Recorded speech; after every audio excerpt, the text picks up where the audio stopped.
দেখে মনে হচ্ছে শয়তানের দলেরা অনেক কিছু করতেছে, আবার কিছু করে ফেলবে। না রে ভাই না, ফেরাউন অনেক বছর রাজত্ব করেছিল, ফেরাউন গেছে না আছে? ফেরাউনের দরবারে মুসা চাইছিল আমার নিবন্ধন দাও। মুসা ফেরাউনের কাছে বলিল নিবন্ধন দাও। নিবন্ধন মানে রেজিস্ট্রেশন করা। রেজিস্ট্রেশন বোঝেন? ছেলেপিলেরা 9 উঠে কি করতে হয়? রেজিস্ট্রেশন করতে হয় পরীক্ষা দেওয়ার জন্য। এই নিবন্ধন মানে এটা অনুমতি বাবা। আমরা জন্ম নিবন্ধন করি না? জন্ম নিবন্ধন মানে জন্ম সনদটা ওখানে দিয়ে এটা রেজিস্ট্রি করি না, এর নাম হলো নিবন্ধন।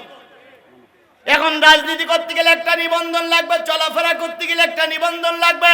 ফেরাউনের দরবারে মুসা বলেছিল, ফেরাউন আমাকে একটা নিবন্ধন দাও যাতে করে সমাজে আমি মাথা উঁচু করে কথা বলতে পারি। ফেরাউন বলেছিল তুমি হুজুরির দল, আল্লাহর দল, ফেরাউনের দরবারে তোমার নিবন্ধন হবে না।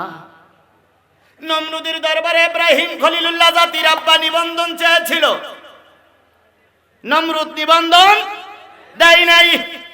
আবু জাহেলের দরবারে নবী মুহাম্মদ নিবন্ধন চেয়েছিল, নিবন্ধন দেয় নাই। আজ নবীর উত্তরসূরিরা অনেকের কাছে নিবন্ধন চেয়ে নিবন্ধন পায় না। তোমাদের দুনিয়ার কোন আদালতে নিবন্ধন যদি নাও হয়, মালিকের দরবারে তোমাদের জন্য নিবন্ধন অপেক্ষা করতেছে। আর মালিকের দরবারে যদি ছাড় পেয়ে যাই, দুনিয়ার কোন মানুষের ছাড়ের আমাদের প্রয়োজন নাই। আল্লাহ বলতেছে মাকড়সার জালের মতন কাফেরের চক্রান্ত সব কি দুর্বল। আর তোমাদের সম্পর্কে বললেন ওয়ালা তাহিনু ওয়ালা তাহজানু ওয়া আনতুমুল আ'লাউনা ইন কুনতুম মুমিনিন। তোমাদের কোনো ভয় নাই, তোমাদের কোনো চিন্তা নাই, আমি আল্লাহ পাক তোমাদের বিজয় দেব যদি তোমরা মুমিন হতে পারো। যাদের হৃদয় আছে আল্লাহর ভয়, তারা কভু পথ ভুলে যায় না। যাদের হৃদয় আছে আল্লাহর ভয়, তারা কভু আল্লাহর প্রেম ছাড়া এই দুনিয়ায় কারো কাছে কোনো কিছু চায় না। রাতের আধারে যারা সেজদাতে রয়, দু চোখের অশ্রুতে নদী যেন বয়। ছলনার হাত চানি যতই আসুক, ছলনার হাত চানি যতই আসুক, পিছনে ফিরেও তাকায় না। যাদের হৃদয় আছে আল্লাহর ভয়, তারা কভু পথ ভুলে যায় না। আমার ভাইরা, যে জিনিস বলছিলাম সূরাটার নাম কি? আনকাবুত মানে মাগুর আশা। সূরা আনকাবুত 20 নম্বর পারার 29 নম্বর সূরা,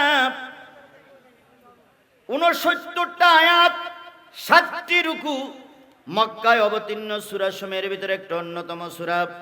এই 69টা আয়াতের ভিতর থেকে আমি তেলাওয়াত করেছি কয়টা আয়াত?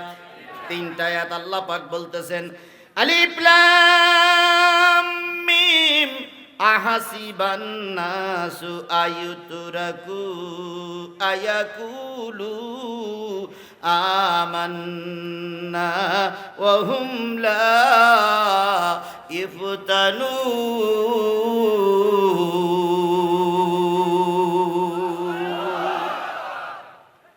আলিফ লাম মানে আলিফ লাম মিম, এই 3টে শব্দের অর্থ আল্লাহ ছাড়া আর কেউ। অর্থ কি কেউ জানে না? নবীও জানতেন না, কোন সাহাবী আজমাইন জানতেন না, কোন মুফাসসির জানে না, আমিও জানলাম না।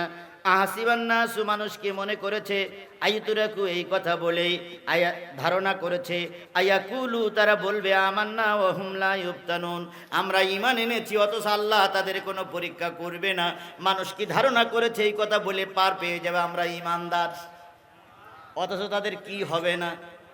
পরীক্ষা হবে না। পরীক্ষা ছাড়া ভালো ছাত্র যেমন বোঝা যায় না, ঈমানদার না বেঈমান পরীক্ষা ছাড়া বোঝা যাবে না। আমাদের সমাজে কিছু লোক আছে, তারা বলে আমরা বুখারী, মুসলিম, সিয়াসিত্তা, আবু দাউদ, নেসাই, তিরমিজি সব পড়েছি, অথচ উনি ফুটপাতে গান গেয়ে টাকা আয় করে। উনি আবার ঝুড়িটি করে কারেন্ট বিক্রি করে। ওনারা বলে আমরা কি ইসলাম কিছুই বুঝি না। আমাদের দেশের একজন বড় সিয়ারের নেতা বলেছিলেন, আমরা কি কোরআন হাদিস কম বুঝি? আমরাও কোরআন হাদিস বুঝি, আমরা মুসলমান। লাকুম দীনুকুম আলিয়া দিন, বুখারীর হাদিস।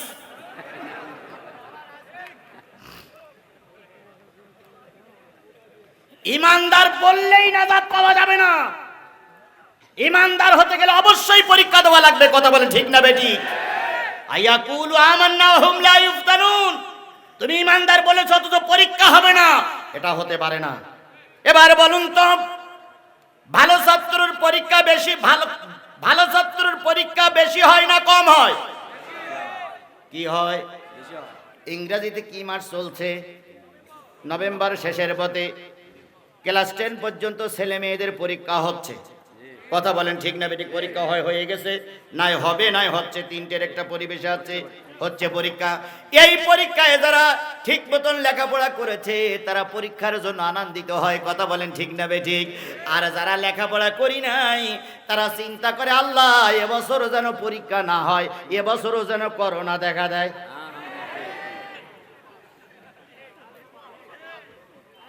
করোনা হলি অটো পাস। কি বলেন? যারা এক সময় আমার দেশে 153টা আসনে বিনা প্রতিদ্বন্দ্বিতায় পাশ করে গিয়েছিল, তারা এখন দোয়া করতেছে, আল্লাহ আমার বিপক্ষে যেন কেউ না দাঁড়ায়।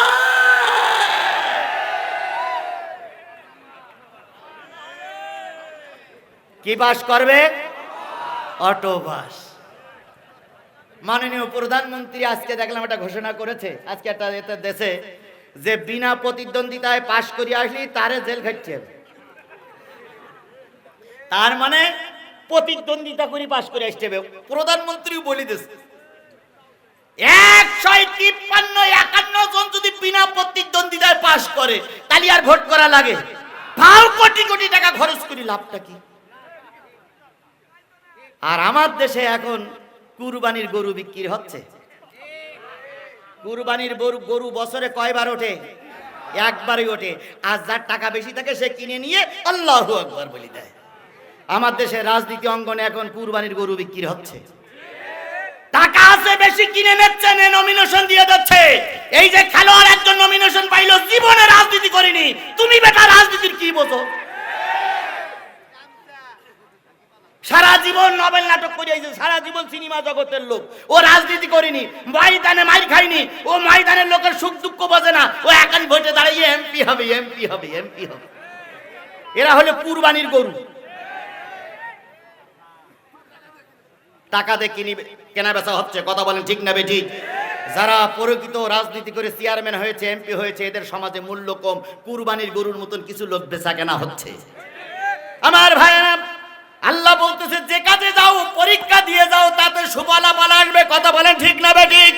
পরীক্ষা ছাড়া যদি পাশ করে সেই ছাত্রের চাকরি দিলে যেমন চাকরিতে উন্নতি হয় না, কোম্পানিতে উন্নত হয় না, রাজনীতি যারা করে না তারা যদি দেশের নেতা হয়ে যায় ওই দেশের কোনো উন্নতি দেখা যেতে পারে না। হঠাৎ করে একটা লোকের যদি এই চেয়ারে বসাই দেন যে আপনি ওয়াজ করেন 2 ঘন্টা, ওর কাপড় নষ্ট হয়ে যাবে। তাহলে পরীক্ষা দিতেই হবে। কথা বলেন ঠিক না বেঠিক? আমরা পরীক্ষা দিতে রাজি আছি না নাই? আল্লাহরে বলি আল্লাহ পরীক্ষা নাও, আল্লাহরে বলি আল্লাহ পরীক্ষা নাও। যত কষ্ট দিয়ে পরীক্ষা নিতে পারো নাও, কিন্তু দয়া করে তুমি যেন আমাদের ফেল করায়ও না। এখন কি দিয়ে পরীক্ষা নেবে সেটা কোরআন শরীফে আছে না নাই? আল্লাহ বলতেছেন, ওয়ালা নাবলুয়ান্নাকুম বিশাইইম মিনাল খাউফি ওয়াল জু' ওয়া নাকসিম মিনাল আমওয়ালি ওয়াল আনফুসি ওয়াস সামারাত ওয়া বাশশিরিস সাবিরিন। আমি অবশ্যই তোমাদের পরীক্ষা নেব ভয় দিয়ে। কি দিয়ে? আরো জোরে বলেন, কি দিয়ে? এই 3টা লোক উঠলো কেন?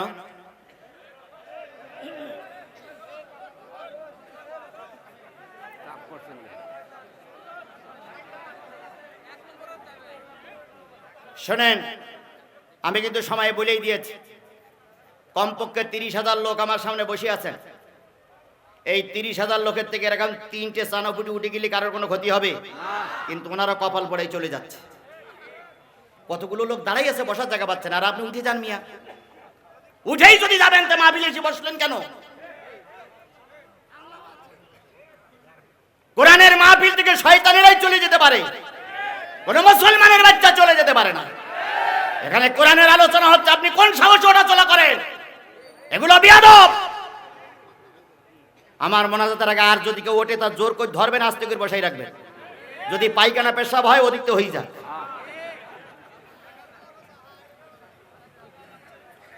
ফাজলামি করবেন যাত্রা গানে যেই করবেন, সিনেমায় যেই করবেন, নেতার সমাবেশে চেয়ার ছোড়াছুড়ি করবেন, এটা নেতার সমাবেশ নয়, এটা যাত্রা গান নয়, এটা হিন্দুদের পুতুল পুজো নয়, এটা আল্লাহর কোরআনের মাহফিল।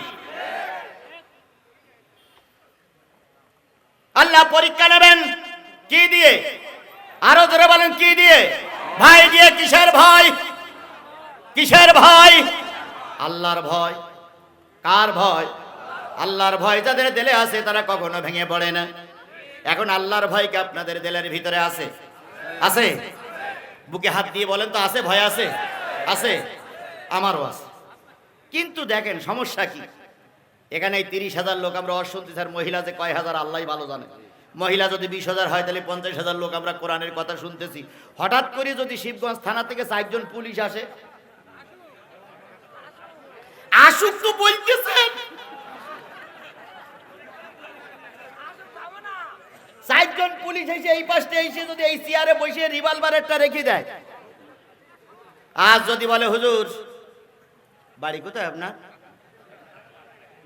যা বলতেছেন আপনি বলে ফিরে যাওয়া লাগবে, হিসেব কিতাব করে শুধু এই 2-3টে কথা বলবে। এখানে 12 আনা লোক বলবে খোকা বাড়িহাট, হুজুর তো মরিছে আর আমাদেরকেও মেরিছে। এরকম কথা বলার লোক নাই? নাই। যদি নাই থাকতো তাহলে ময়দান বাতিলিরা দখল করে কি করে? যদি নাই থাকবে তাহলে বামপন্থীরা ময়দান দখল করে কি করে?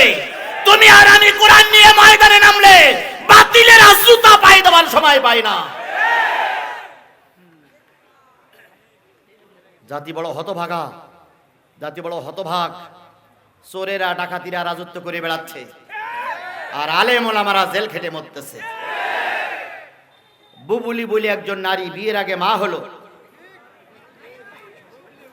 মাহিয়া মাহি যিনারা বিয়ের আগে ধর্ষণে ধরা পড়লো, তারাই এখন রাজনীতির টিকিট পায়, তারাই নমিনেশন এমপি হওয়ার জন্য নমিনেশন সাবমিট করে, তারাই পাওয়ার পায়। আর বিশ্বনন্দিত আলমকে পুশ করে বিনা অপরাধে মেরে দেওয়া হয়। গোটা বিশ্বের সব মানুষ জানে আল্লামা সাঈদী স্বাভাবিক মৃত্যুবরণ করেনি, আল্লামা সাঈদীকে পুশ করেই মেরে দেওয়া হয়েছে, এটা সবাই জানে। আলেমেরা মারা যায় তোমরা আনন্দ করো, আর ধর্ষণকারিনী তারপরে জেনাকারিনীরা সমাজে মাতব্বরি করে বেড়ায়।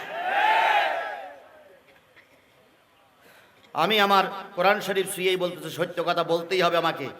আল্লাহ রসুল বলেছেন, মানসুইলা আনিল মিন আলিমাহু সুম্মা কাতামাহুল জিমু ইয়াউমাল কিয়ামাতি বিলিজামিন মিনান নার। যদি কোনো ব্যক্তি সত্য জানার পরে গোপন করে, কিয়ামতের দিন আগুনের কেউসি দিয়ে ওই হুজুরি জিহ্বা কেটে জাহান্নামে নিক্ষেপ করা হবে। আমাকে এখানে ডেকে এনেছেন সত্য কথাটুকু বলার জন্য। কথা বলেন ঠিক নেবে ঠিক?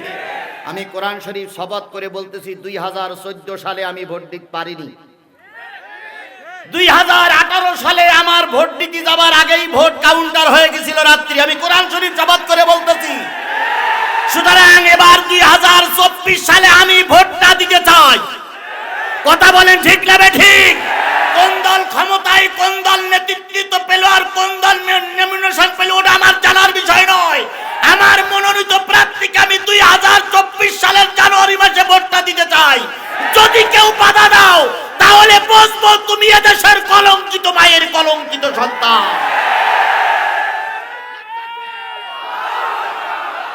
আর এই কথা বললে যদি রাজনীতি হয়, শোনো বগুড়ার মুসলমান, এ কথা বললে যদি রাজনীতি হয়, আমাকে যে শাস্তি দাও দেবা, আমাকে আমি কি মায়ানমারের লোক যে কথা বলতে পারবো না? আমি কি ভারত থেকে পালাই চলে আসছি যে কথা বলতে পারবো না? আমি জান্নাতের চোরাই মাল যে কথা বলতে পারবো না? আমি বাংলাদেশের বৈধ নাগরিক। তোমাদের যদি কথা বলার অধিকার থাকে, আমারও কথা বলার অধিকার আছে। তোমরা একটা ভোটের জায়গায় 180টা ভোট পারো, তখন লজ্জা লাগে না?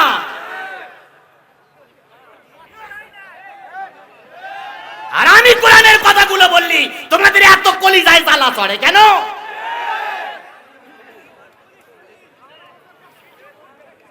তাহলে পরীক্ষা আমাদের দিতেই হবে, কথা বলেন ঠিক না বেঠিক? পরীক্ষা নেবে আল্লাহ কি দিয়ে? কার ভয়? আল্লাহর ভয় কার দিলে আছে না না আছে, এটা আল্লাহ পাক পরীক্ষা করে দেখবে, কথা বলেন ঠিক না বেঠিক? যারা আল্লাহর ভয় করে তাদের পরীক্ষা দেওয়া লেগেছে না লাগেনি? সবচেয়ে ভয়ের মানুষ ছিল নবীরা। নবীদের চাইতে ফার্স্ট ক্লাস ইমানদার আর পৃথিবীতে কেউ। নবীদের পরীক্ষা বেশি হয়েছে না কম হয়েছে? আল্লাহ নবী ইব্রাহিম কালেমার দাওয়াত দেওয়ার কারণে নমরুদের অগ্নিকুণ্ডে পড়তে হয়েছে। হযরতে মুসা আলাইহিস সালাম কালেমার দাওয়াত দেওয়ার কারণে মুসা আলাইহিস সালামকে নিজের দেশ ছেড়ে পালায়ে যেতে হয়েছে। আমার নবী কালেমার দাওয়াত দেওয়ার কারণে শিয়াবে আবু তালেবে 3.5 বছর কষ্ট করতে হয়েছে। তায়েফে মার খেতে হয়েছে, কথা বলি উহুদে রক্ত দিতে হয়েছে, বদরে রক্ত দিতে হয়েছে। এভাবে করে যত মানুষ ধর্মের কথা বলবে যুগে যুগে তাদের পরীক্ষা দেওয়া লাগবে। আজও যারা ধর্মের কথা বলতেছে তাদের পরীক্ষা একের পর এক হতেই আছে। আমার বন্ধুগণ, বাংলাদেশের প্রায় সব মুসলমান, শতকরা 90% মুসলমান আবু হানিফা রহমাতুল্লাহ আলাইহির অনুসারী। আবু হানিফার অনুসারীরা কোন জায়গায় হাত বাঁধি আমরা? নাবির নিচে, নাবির উপরে। আহলে হাদিসওয়ালারা বুকের পরে। আর একটা মাযহাব আছে, তারা কোনো জায়গায় হাত বাঁধে না, কোনো জায়গায় হাত বাঁধে না। নাবির উপরেও বাঁধে না, নিচেও বাঁধে না, কোনো জায়গায় বাঁধে না, হাত ছেড়ে রাখে। আমি চিন্তা করি নামাজ পড়ে না, এর কি মারে? তারপরও এই মাযহাবের লোক আছে যারা হাত ছেড়ে দেয়, একবার হাত ছেড়ে দেয়, কোনো কোথায় বাঁধেই না। নামাজ পড়তেছে কিনা বোঝা যায় না। যাই হোক, পৃথিবীতে সবচেয়ে আবু হানিফা রহমাতুল্লাহ আলাইহির অনুসারী বেশি। এই আবু হানিফা রহমাতুল্লাহ আলাইহি যখন কালেমার দাওয়াত দিচ্ছিলেন, তখন ইরাকের মুসলমান এক শাসক আবু হানিফার বিরুদ্ধে চলে গেল। আবু হানিফাকে জোর করে একটা ফতোয়া দেওয়ার কথা বলা হলো। আবু হানিফা রহমাতুল্লাহ আলাইহি বললেন, শোনো, ইরাকের রাষ্ট্রপতি, ইরাকের প্রেসিডেন্ট, ওই ফতোয়া যদি কোরআন হাদিসের বিপক্ষে যায়, শরীরে এক ফোঁটা রক্ত থাকা অবস্থায় ওই ফতোয়া আবু হানিফা দেবে না। আচ্ছা, জালেমদের বিরুদ্ধে কথা বললে জালেমরা খুশি হয় না বেজার হয়? জোরে বলেন, খুশি হয় না বেজার হয়? এখানে আমি আসলাম, যদি গোলালু মার্কা ওয়াজ করি, সাধারণ শ্রোতারা বেজার, আলেমেরা বেজার, আল্লাহ বেজার, আল্লাহর ফেরেশতারা বেজার। কিন্তু যারা আমাকে দাওয়াত করে নিয়ে আসে তারা বলে, না হুজুর, আপনারা যা বলিলাম তাই করেছেন, সত্যি আপনি একটা। এখানে মঞ্চে যারা বসে আছেন আর পুলিশের ভাইরা যারা উপরে আছেন বা ডাইনি বামে আছেন, তাদেরকে বলি, টাকনুর নিচে কাপড় পরলে খুশি হয় কে? টাকনুর নিচে কাপড় পরলে খুশি হয় কে? আর টাকনুর উপরে কাপড় পরলে খুশি হয় কে? এখন যদি টাকনুর উপরে কাপড় পরেন, কিছু লোক আপনারা বলবে রাজাকার, আলবদর, এ মৌলবাদ, এ হলো জামাত শিবিরের লোক। এখন আমি জামাত শিবির বুঝি না, রাজাকার বুঝি না, আলবদর কিছুই বুঝি না। টাকনুর উপরে কাপড় পরলে খুশি হবে কে? আমাকে তাই বলতেছি, কোরআন হাদিসের কথা বললে খুশি হবে কে? আর কোরআন হাদিসের কথা গোপন করলে খুশি হবে কে? আমি শয়তানকে খুশি করতে পারি না, যতক্ষণ বেশি আছে খুশি করব কার? আবু হানিফা তাই জবাব দিল, রে জালেম বাদশা, জালেম শাসক, হতে পারো তুমি মুসলমান, হতে পারো তুমি নামাজি, হতে পারো তুমি কোরআন তেলাওয়াত করা লোক, কিন্তু তুমি আল্লাহর আইনের বিরোধী, কোরআনের বিরোধী, হাসিদের বিরোধী আমি তোমার পক্ষ অবলম্বন করতে পারবো না। সরকারের পাওয়ার আছে, সরকারের ক্ষমতা আছে, সরকারের হাতে বুলেট আছে, সরকারের হাতে প্রশাসন আছে, সরকারের হাতে গ্রেপ্তার আছে, সরকারের হাতে কি বলে ফাঁসি দেওয়ার অর্ডার আছে। সরকার আবু হানিফাকে গ্রেপ্তার করলো, গ্রেপ্তার করে প্রতিদিন সকালবেলা 80টা বেত্রাঘাত করে, রাতে শোয়ার আগে 80টা বেত্রাঘাত করে। সরকারের আইন মেনে নাও। আবু হানিফা বললেন, মারতে মারতে মারতে মারতে যদি মরেও যায় তবু বাতিলের কাছে আমি মাথা নত করব না। আধারে ভয় পেও না,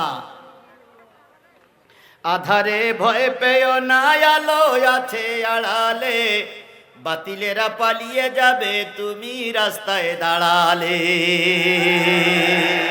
আধারে ভয় পেও না, আধারে ভয় পেও না, আলো আছে আড়ালে, জালিমেরা পালিয়ে যাবে তুমি উঠে দাঁড়ালে।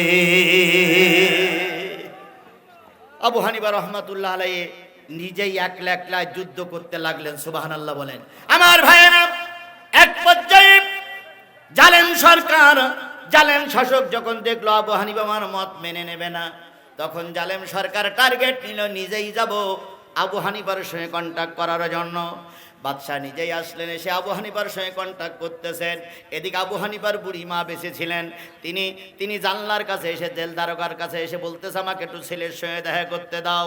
জানালার কাছে মুখ লাগায় বলতেছে, বাজান রে, রাজা তোর জেলের ভিতরে ঢুকেছে, তোকে কন্ট্যাক্ট করে রাজার পক্ষে নিয়ে যাবে। আমি তোর মা এই জান্নাত থেকে বলতেছি, তুই যদি আজকে এই জালেম শাসকের কাছে মাথা নত করিস, কিয়ামতের দিন আমি তোর মা সন্তান বলে পরিচয় দেব না। যেমন সন্তান তেমন মা। কথা বলেন ঠিক না বেঠিক? মা যদি ভালো হয় সা ভালো হয়, মা যদি ভালো হয় সন্তান ভালো হয়। মা বলে দিল, বাজান রে, তুই যদি জালেম শাসকের কাছে মাথা নত করিস, আমি তোর এই সন্তান বলে পরিচয় দেব না। আবু হানিফা বললেন, মা তুমি নির্ভয়ে চলে যেতে পারো, আমি মারা যাব, আমাকে পুশ করে মেরে দেওয়া হবে, তবু আমি জালেমের কাছে মাথা নত করব না। আবু হানিফা রহমাতুল্লাহ আলাইহির কাছে সরকার যখন পারল না, এবার সরকারি লোকদেরকে, দালালদেরকে বলে দিল, হুজুরকে পুশ করে মেরে দাও। আজকের হুজুরদেরকে ইনজেকশন করে মারা হয়, আর সেদিন আবু হানিফাকে মারা হয়েছিল খাদ্যের ভিতরে বিষ প্রয়োগ করে। ওনার সামনে খাদ্য দেওয়া হলো, উনি নির্ঘাত বুঝতে পারলেন, আধ্যাত্মিক নেতা বুঝতে পারলেন এর ভিতরে বিষ আছে। উনি চিন্তা করলেন এই খাদ্য খাইলেই তোমার মৃত্যু হয়ে যাবে। তাই উনি বললেন, এই খাদ্য আমি খাবো না। না না না না, তোমার কথা কেউ শুনবে না। জোর করে খাদ্য পেটের ভিতরে ঢুকাই দেওয়া হলো। আবু হানিফা রহমাতুল্লাহ আলাইহি বুঝলেন যে এই খাদ্যে আমার মৃত্যু হয়ে যাবে। উনি খাদ্য খাওয়ার পরে সিজদায় পড়ে গেলেন। ওই সিজদা অবস্থায় মৃত্যু হয়ে গেল, তবু ইমানের পরীক্ষায় তিনি ফেল করলেন না। এটার নাম হলো ইমানদার। আমি ঈমান এনেছি, আমানতু বিল্লাহ ওয়া মালাইকাতিহি ওয়া কুতুবিহি। আল্লাহ বলতেছে, তুমি কি মনে করেছো আমি ঈমানদার? এই কথা বলেছি, বলার পরে পার পেয়ে যাবা, তোমাকে কি নেওয়া হবে না? পরীক্ষা নেওয়া হবে না? ওয়ালাকাদ ফাত্তানাল্লাযীনা মিন ক্বাবলিহিম, ইতিপূর্বে অনেকেই চলে গেছে, তাদের পরীক্ষা হয়েছে। পরীক্ষার মাধ্যমে আল্লাহ জেনে নিয়েছেন, ফালিয়ালামান্নাল্লাহুল্লাযীনা সাদাকু ওয়া লা ইয়ালামান্নাল কাযিবিন।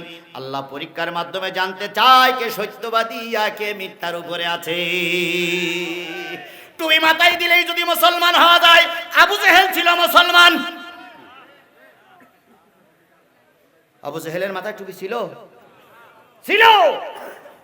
মুখে দাড়ি ছিল আবু জেহেলের? ছিল। ছিল। গায়ে পাঞ্জাবি ছিল? তাহলে পাঞ্জাবি বললি, টুপি মাথা দিলি, মুখে দাঁড়িয়ে রাখলি যদি মুসলমান হওয়া যায়, তা আবু জেহেলের কি বলবেন আপনি? হজ করলে যদি মুসলমান হওয়া যায়, আবু জেহেল জীবনে 40 বার হজ করেছে, তাহলে আবু জেহেল হলো 40তম হাজি। কয়তম হাজি? 40তম হাজি যদি আবু জেহেল হয়, কোরআন হাদিসের বিরোধিতা করে। তুমি মক্কা শরীফ জিয়ারত করেছো, তুমি তাহাজ্জুদ গুজারি মুসলমান হয়েছো, তুমি মসজিদ বানাই দিয়েছো, তুমি মসজিদের মতো আল্লি, তুমি মাদ্রাসা বানাই দিয়েছো। কোরআন হাদিসের বিপক্ষে তুমি আর আবু জেহেলের ভিতরে মোটো পার্থক্য নাই। আমরা কি নামাজ পড়ি না? নামাজ পড়লে কি হবে? শুধু নামাজ পড়লেই মুসলমান হওয়া যায় না। আল্লাহ পাক নামাজীদের সম্পর্কে বলেছেন, ফাওয়াইলুল লিল মুসল্লিরা ওয়াইল নামক জাহান্নামে যাবে। ফাওয়াইলুল লিল মুসাল্লিন, মুসল্লিরা ওয়াইল নামক জাহান্নামে যাবে। নামাজ পড়ে হবে নাকি? নামাজ পড়ে তুমি কোরআনের শিকড় কাটতেছো, নামাজ পড়ে তুমি আলেমদের বিরোধিতা করতেছো, নামাজ পড়ে বিনা কারণে অন্যায়ভাবে একজন মায়ের সন্তানকে নিয়ে পুলিশের হাতে অন্যায়ভাবে মামলা দিয়ে তুলে দিচ্ছ। কি হবে তোমার নামাজ?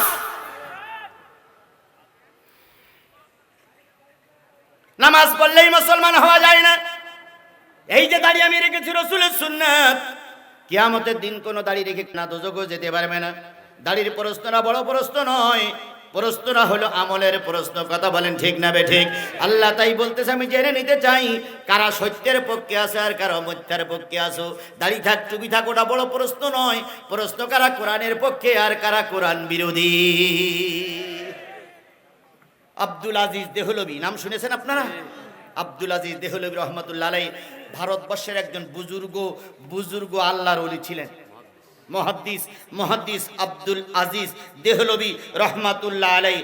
এই আল্লাহর বান্দা, এই আল্লাহ প্রেমিক লোকটি ইংরেজ সরকার গ্রেফতার করে প্রথম না খাওয়াই রাখা হলো, তারপরে তাকে পিঠমালা দিয়ে বেঁধে রাখা হলো, তারপরে পা আকাশ মুখ করে মাথা নিচের দিকে ফিরে তাকে রাখা হলো ঘন্টার পরে ঘন্টা, বছরের পরে বছর, মাসের পরে মাস রেখে দিয়ে শুধু বলল, ও আব্দুল আজিজ, তুমি একজন বুজুর্গ ব্যক্তি, তুমি দয়া করে ইমানের দাওয়াত দেওয়া বন্ধ করে দাও, কালেমার দাওয়াত দেওয়া বন্ধ করে দাও, আমাদের বিরুদ্ধে মুসলমানদের খেবানে বন্ধ করে দাও, তুমি যা চাবা তাই পাবা। মুহাদ্দিস, আমি যা বলি কোরআন হাদিসের কথা বলি, যা বলি জীবনের ঝুঁকি নিয়ে কথা বলি, আমি ফালতু কথা বলার জন্য এখানে আসি নাই। আর আপনারা বছরে একবার মাহফিল পেয়েছেন, তারপরে দুই একজন ওঠেন, কপাল পোড়া মুসলমান। আপনারা ঘোষণা শুনেছেন আগামী 5 তারিখ আমার একটা মাহফিল আছে এই থানার ভিতরে, যদি করতে দেয়, যদি পরিবেশ হয়, সব লোকগুলোর দাওয়াত করে গেলাম। আজকে যে কথাগুলো হবে না সে কথাগুলো ওখানে হবে, কারণ সব কথা একদিনই শেষ হয় না। সব কথা একদিনে শেষ হলে ভুড়ি মোটা হয়ে মারা যাবেন। এই জন্য আজকে যে কথাগুলো হচ্ছে না, কিছু কিছু লোক মনে করতেছেন যে জিহাদি তো এরাম আলোচনা করে না, করি না ঠিকই, কিন্তু করতে হচ্ছে। আমি এগিয়ে যাচ্ছি, আবার পিছিয়ে আসতে হচ্ছে, কারণ আমার কোমরে কি বাধা? দড়ি বাধা, দড়ি বাধা, শিকল বাধা। আমি এগিয়ে যাচ্ছি, আবার পিছনে আসতেছি। আমি জানি হক কথা বললে কিছু লোক বেজার হয়, তারপরও আমি যথেষ্ট চেষ্টা করতেছি। সব কথা আজকে হয়তো হবে না, যে কথাগুলো বাকি থাকে সে কথাগুলো ওখানেই হবে ইনশাল্লাহ। আবার যারা সরকারি দলে আছেন, যারা পুলিশের লোক আছেন, মনে করতেছেন এখানে কিছু বলতে লোক মনে হয় ফাটাই ফেলবে, কিচ্ছু হবে না। কারণ আপনিও দেশের নাগরিক, আমিও দেশের নাগরিক। 18 কোটি মানুষের ভিতরে আপনারও নাম আছে, আমারও নাম আছে। কথা বলেন ঠিক না বেঠিক? বিশ্বাস করুন, হুজুররা দেশদ্রোহী নয়, মৌলবীরা দেশ বিরোধী নয়। যদি মৌলবীরা দেশ বিরোধী হয়, আমি ভালো করে বলি শোনেন, আমাদের বর্তমান প্রধানমন্ত্রী ছেলে মেয়ে দেশে থাকে না বিদেশে থাকে? বিদেশে থাকে। সাবেক প্রধানমন্ত্রী খালেদা জিয়ার ছেলে কোথায় থাকে? বিদেশে থাকে। বর্তমান এরশাদ সাহেবের ভাই নাম কি? জিএম কাদেরের দুটো মেয়ে কোন জায়গায় থাকে? বিদেশে থাকে। তাহলে এই তিনটে রাজনৈতিক দলের বড় বড় লিডারদের কথা, তারপর আমাদের ওই যে বিএনপির মহাসচিব, ওনারা ছেলে মেয়ে বিদেশে থাকে। তাহলে এনারা সবার ছেলে মেয়েরা বিদেশে থাকে, ওনাদের বিদেশে বাড়ি আছে। বাংলাদেশের জামাত ইসলামের বর্তমান আর্মির ডক্টর মোহাম্মদ শফিকুর রহমান, ওর কোন ছেলে মেয়ে বিদেশে থাকে? লেখাপড়ার জন্য হয়তো কেউ যেতে পারে, তারা কেউ বিদেশে থাকে না। তাবলীগের হুজুররা বিদেশে থাকে না। আমাদের বিদেশে কোনো বাড়ি নাই। আপনারা দেশে বসবাস করে বিদেশে বাড়ি করে রাখেন, দেশের মানুষের মেয়ে বিয়ে করতে পারে না, বিদেশের মানুষের মেয়ে বিয়ে করেন, আর আমাদের বলেন আমরা দেশদ্রোহী। তোমাদের কথা শুনে শয়তানেরও হাসি লাগে। মারা ফেরাউনও লাভ মেরে কয়, কিরে এরা ফেরাউনি সেই বাড়াই গেছে। আমরা দেশদ্রোহী নই, আমরা রাষ্ট্রদ্রোহী নই, আমরা এদেশের নাগরিক। এদেশের মঙ্গল কামনা আমরাই করি, তোমরা করতে পারো না, কারণ তোমাদের দুই জায়গায় পা দেওয়া আছে। এদিকতে তাড়া দিলে ওদিক, ওদিকতে তাড়া দিলে এদিক, কিন্তু আমরা তা পারি না। কথা বলেন ঠিক না বেঠিক? এই জন্য আমাদেরকে দেশদ্রোহী বলে জনগণের কাছে কালার করো না। আমরা দেশদ্রোহী নই, আমরা দেশপ্রেমিক। কথা বলেন ঠিক না বেঠিক? আমার ভাইরা, আব্দুল আজিজ দেহলভী যখন আসলেন, ইংরেজরা তখন পাওয়ারে, ইংরেজদের 200 বছরের আমলে শোনা গেছে এমন কোন ভারতবর্ষে গাছ ছিল না যেই গাছে ইংরেজরা আলেমদের ফাঁসি দেয়নি। যেই দেশে মুসলমানদের মারিনি এমন কোন গাছ ওই ভারতবর্ষে ছিল না। আব্দুল আজিজ দেহলভিকে অত্যাচার করে নির্যাতন করে যখন না পেরেছে, হাত কড়া পায়ে বেড়ি বেঁধে আব্দুল আজিজ দেহলভি রহমাতুল্লাহ আলাইকে আন্দামান নিকোবর দ্বীপপুঞ্জে নিয়ে যাচ্ছে। ওখানেই তিনি শেষ সমাধি হবে, মারা যাবে। উনি ইমানের পরীক্ষায় পাশ করেছেন, তাই ওখানে নিয়ে যাওয়া হচ্ছে। এবার ওনার বাড়িতে সংবাদ দেওয়া হলো আগামীকাল সকাল 10টায় আব্দুল আজিজ দেহলভি রহমাতুল্লাহ আলাইকে আন্দামান নিকোবর দ্বীপপুঞ্জে নিয়ে যাওয়া হবে। শেষবারের মতন যদি দেখতে চাও জেল গেটে দেখা করো। স্ত্রী আব্দুল আজিজ দেহলভি রহমাতুল্লাহ আলাইহির স্ত্রী বোরকা পরে, হাত মোজা পা মোজা পরে জেলখানার সামনে আসলেন। ছোট ছোট 3-4টে বাচ্চা। বললেন, মা তুমি কোথায় যাচ্ছ? মা বললেন, বাজান রে, তোর আব্বা পরীক্ষায় পাশ করেছে। সুবহানাল্লাহ বলবেন না? তোর আব্বা ইমানের পরীক্ষায় পাশ করেছে, আজকে রেজাল্ট দেবে। সেই রেজাল্টটা কত সুন্দর হয় দেখার জন্য যাচ্ছি। ছোট ছোট বাচ্চাগুলো বলল, মা আমাদেরকে আব্বার রেজাল্টে নেওয়ার জন্য নিয়ে যাও, কারণ আব্বা রেজাল্ট পাবে। ভালো রেজাল্ট ছাড়া আব্বার তো খারাপ রেজাল্ট হতে পারে না। আমরা একটু আব্বার রেজাল্টটা দেখতে চাই। 4টা বাচ্চা নিয়ে আব্দুল আজিজের স্ত্রী বোরকা পরিহিত অবস্থায়, হাজার হাজার জনগণ আপনাদের মতন এরকম লাইন দিয়ে দাঁড়িয়ে আছে। আব্দুল আজিজ দেহলভি রহমাতুল্লাহ আলাইকে জেলখানার থেকে বাহির করা হলো। হাত কড়া পায়ে বেড়ি, কোমরে দড়ি বেঁধে যখন রাস্তা দিয়ে হাঁটতে হাঁটতে নিয়ে যায়, আব্দুল আজিজ শান্ত মনে হাঁটি হাঁটি পা পা করে এগিয়ে যাচ্ছে। দুই পাশে বহুত মুসলমান দাঁড়িয়ে আছে, সবাই নীরবে দেখতেছে, কিন্তু কেউ প্রতিবাদ করতে পারছে না। কারণ প্রতিবাদ করলেই জালেম সরকার গুলি করে মারবে, নতুবা মিথ্যা মামলা দিয়ে জেল খাটাবে। আল্লামা সাঈদীর মতন লোক মারা গেল, আব্দুল আজিজ দেহলভির উত্তরসূরি মারা গেল। আমরা তার জানাজাটাও ঠিক মতন দিতে পারলাম না, ময়দানে নামতেও পারিনি। নামলি গুলি, কথা বললি জেল।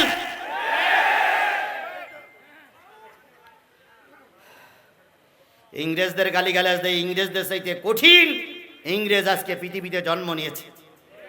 আজকে ফিলিস্তিনিদের গুলি করে মারে। 200 কোটি মুসলমান তাকাই তাকাই দেখে। যদি মুসলমানরা প্রতিবাদ করতো, ইসরায়েল আওলারা কখনো ফিলিস্তিনিদের মারতে পারত না। কারণ মুসলমানদের দেশ তেল দিয়ে গোটা বিশ্ব চলে। শুধু মুসলমানরা বলবে ফিলিস্তিনের উপর আক্রমণ বন্ধ করো, নতুবা তেলের সুইচ বন্ধ করে দিলাম, বাস। কিন্তু এই নেড়ি মুসলমান, এ গরু খাওয়া মুসলমান তা বলবে না। আজকে মুসলমানদের কারণে মুসলমানরা মার খায়। কথা বলেন ঠিক না বেঠিক? আমাদের দেশে আওয়ামী লীগ, বিএনপি, জাতীয় পার্টি, জামাত ইসলাম সব মুসলমান না হিন্দু? হিন্দু দুটোটা আছে, প্রায় সব মুসলমান। তাহলে মুসলমানরা মুসলমানদের গুলি করে মারতেছে। কথা বলেন ঠিক না বেঠিক? এক মুসলমান মার খায়, আর এক মুসলমান দিন দিন করে নাচে আর কয় ময়দানে গিলে কেন মার খাও, মার খাও, মার খাও। আমাদের দেশে কিছু হুজুরদের বিরোধিতার কারণে কিছু হুজুররা জেলখানায়। আজকে মামুনুল হক, আমির হামজারা জেলখানায়। আমাদের দেশের কিছু মৌলবীদের বিরুদ্ধে, মৌলবীরা তাদের বিরুদ্ধে ফতোয়া দেওয়ার কারণে। আমার ভাইয়েরা, আব্দুল আজিজকে বের করে আনা হলো। স্ত্রী পুত্ররা লাইন দিয়ে দাঁড়িয়ে আছে। এবার আব্দুল আজিজ যখন সামনে আসলেন, স্ত্রী সামনে যেয়ে বললেন, স্বামী তুমি তো ইমানের পরীক্ষায় পাশ করেছো, তুমি পুরস্কার আনার জন্য চলে যাচ্ছ, আমাদের জন্য কি নসিহত তুমি করে গেলে? আব্দুল আজিজ স্ত্রীকে বললেন, ওগো আমার সহধর্মিনী স্ত্রী, দীর্ঘদিন তোমার সঙ্গে ঘরে গৃহবাস করলাম, যাওয়ার সময় তোমার জন্য কিছুই নিয়ে দিয়ে যেতে পারলাম না। তোমাকে শুধু উপদেশ দিচ্ছি, আমি যে পথে চলেছি আমার সন্তানগুলোরও সেই পথে চালিও। 4টে সন্তান দুই দিক থেকে সে আব্বার হাত ধরে বলতেছে, আব্বু আমাদের ফেলে আপনি কোথায় যান? আব্দুল আজিজ এতক্ষণ পাহাড়ের মতো নীরব ভূমিকা পালন করে দাঁড়িয়েছিল। হঠাৎ করে সন্তানদের মুখে যখন আব্বু নামটা শুনলেন, 2 চোখের পানি গড়িয়ে পড়তেছে। আর বাচ্চা সন্তানদের মাথায় হাত দিয়ে বলতেছে, বাজার ইমানের পরীক্ষা দিয়েছে, আল্লাহ পাক রেজাল্ট দিয়েছে, সেই রেজাল্ট আনার জন্য আন্দামান নিকোবর দ্বীপপুঞ্জে যাচ্ছি। আন্দামান নিকোবর দ্বীপপুঞ্জ এমন একটা জায়গা তখন ছিল যেখানে গেলে কোনো পানি নাই, মিষ্টি পানি নাই, সেখানে কোনো খাবার নাই, বাঘ ভাল্লুকের সঙ্গে মোকাবেলা করে বসবাস করতে হয়, নিঘাত সেখানে মৃত্যু। ওই মৃত্যু ওখানে রেখে আসলে কিছুদিন পরে মারা যায়, হাড় কঙ্কালটা ওখানে শেষ হয়ে যায়, দিবে তোমাকে রেখে আসা হবে। আমার ভাইয়ের, আমার বন্ধুগণ, আব্দুল আজিজ যখন যাচ্ছিলেন, আব্দুল আজিজের স্ত্রী, আব্দুল আজিজের সন্তানরা এভাবে করে আব্বারে বিদায় দিলেন। তিনি তার ইমানের পরীক্ষা দেওয়ার জন্য কি বলে আন্দামান নিকোবর দ্বীপপুঞ্জ চলে গেলেন। তিনি জীবনের সব কিছু রেখে চলে গেলেন, তবু বাতিলের কাছে, জালেমের কাছে মাথা নত করিনি। ও আমার ভাইয়েরা, আল্লাহ পাক তাই বলতেছে, আমি দেখে নিতে চাই কারা সত্যবাদী আর কারা ইমানের কথাই মিথ্যাবাদী, এটা আমি দেখে নিতে চাই। সুতরাং আজকেও যদি ইমানের বলে সত্যবাদী হন, তোমার আমার পরীক্ষা চলবে না চলবে না? এখন পরীক্ষা যদি হয় পাস করতে চাই, আমরা পরীক্ষা দিয়ে পাস করতে চাই। কারা কারা পাস করতে চান দুই হাত উঁচু করে আল্লাহরে দেখান। হাত নামান, হাত নামান। তাহলে আজকের এই মাহফিল থেকে আমাদের জোরালো শপথ নিতে হবে, আগামীতে যে পরীক্ষা হচ্ছে আমরা কোরআনের পক্ষে থাকব। কারা কারা কোরআনের পক্ষে থাকতে রাজি আছেন দুই হাত উঁচু করে মালিকের দেখান তো। আল্লাহ এই হাতগুলোরে, আল্লাহর এই হাত, আল্লাহ এই হাতগুলোরে কোরআনের জন্য কবুল করুক। আরো জোরে বলেন আমিন, আরো জোরে আমিন, আরো জোরে আমিন। ওই যে একটা 20,000 টাকা দেখলাম, সেটা কই? আলাল সরকার নারা, আলাল সরকার বড় 20,000 টাকা দান করেছেন, আল্লাহ কবুল করুক। এটা কেটা? মোহাম্মদ হযরত আলী সোনানো নগদ 500 টাকা দান করেছেন, আল্লাহ সকলের দান একসঙ্গে কবুল করুক, আল্লাহুম্মা আমিন। রব্বানা যালামনা আনফুসানা ওয়া ইল্লাম তাগফির লানা ওয়া তারহামনা লানাকুনান্না মিনাল খাসিরিন। রব্বানা ইন্নানা আমান্না ফাগফির লানা যুনুবানা ওয়া কিনা আযাবান নার। আল্লাহুম্মা রাব্বিরহামহুমা কামা রাব্বায়ানি সাগীরা ওয়া কুর রাব্বিরহামহুমা কামা রাব্বায়ানি সাগীরা। রব্বুল আলামিন, এলাকার সার্বিক প্রচেষ্টার মাধ্যমে লক্ষ লক্ষ টাকা খরচ করে কোরআনের মাহফিল দেওয়া হলো। এই কোরআনের মাহফিল আমাদের সকলের নাজাতের জরিয়া বানায়া দাও। কোরআনের মাহফিলের ইন্তজাম যারা করেছে, শোনার জন্য যারা আসলো, বলার জন্য আমরা যারা এসেছিলাম, আর এই কোরআনের মাহফিলকে টিকায় রাখার জন্য যারা সার্বিক সহযোগিতা করেছে, কিয়ামতের দিন এই মাহফিল আমাদের সকলের নাজাতের জরিয়া বানিয়ে দিও আল্লাহ। গভীর রজনীতে হাত তুলেছি, অনেকের মা নাই, বাবা নাই, দাদা নাই, দাদি নাই, নানা নানি, আত্মীয় স্বজন, মাতৃকুলে, পিতৃকুলে, শ্বশুরকুলের মানুষগুলো যারা মন মাটি বুকের পরে করে নিয়ে আম বাগানে, কাঁঠাল বাগানে ঘুমায় গেছে, আজকের এই কোরআনের মাহফিলের ওসিলাই করে তুমি তাদেরকে মাফ করে দাও। আজকের মাহফিলের সহসভাপতি 1 লক্ষ টাকা দান করেছেন, তিনি সহ যত লোক দান করেছেন সকল দাতারা দানগুলো কবুল করে নাও। আল্লাহ তাআলা, আমাদের দেশে 7ই জানুয়ারি একটা পরীক্ষা আসতেছে, এই পরীক্ষা কে পাশ করবে আমরা জানি না, তবে এমন একজন লোককে পাশ করাই দিও আল্লাহ, যাদের দ্বারা দেশের কল্যাণ হয়, দেশের উপকার হয়, মুসলমানদের উপকার হয়, ধর্মের উপকার হয়। এমন কিছু মানুষকে আল্লাহ ক্ষমতার মস্তদে বসিয়ে 18 কোটি মানুষের চলাচলের একটা পরিবেশ দয়া করে তুমি তৈরি করে দাও। তোমার দোস্তের খাতিরে আল্লাহ আমাদের দেশটারে তুমি কবুল এবং মঞ্জুর করে নাও। যেই সমস্ত ব্যক্তি কোরআনের কথা বলতে যে শহীদ হয়ে গেছে, আল্লাহ তাদেরকে শহীদ হিসেবে কবুল করে নাও। এই ইউনিয়নের চেয়ারম্যানকে আল্লাহ কবুল করো, আমার মানিক ভাইকে আল্লাহ তুমি কবুল করো। এভাবে করে সকলকে কবুল করে নিয়ে একটা সুন্দর পরিবেশ তৈরি করে দাও। বর্তমান থানার ওসি সাহেব, বর্তমান থানায় যারা দায়িত্ব পালন করছে, তারা অনুমতি না দিলে হয়তো মাহফিলটাই হতো না। তাদের সার্বিক অনুমতির কারণে মাহফিল করেছে আল্লাহ, তাদের পরিবার সহ তাদের সবাইকে তুমি হেফাজত করে নাও। তোমার বন্ধুর খাতিরে আল্লাহ আমাদের সকলের দোয়া কবুল করে নাও। সুবহান রাব্বিকা রাব্বিল ইজ্জাতি আম্মা ইয়াসিফুন ওয়া সালামুন আলাল মুরসালিন ওয়ালহামদুলিল্লাহি রাব্বিল আলামিন।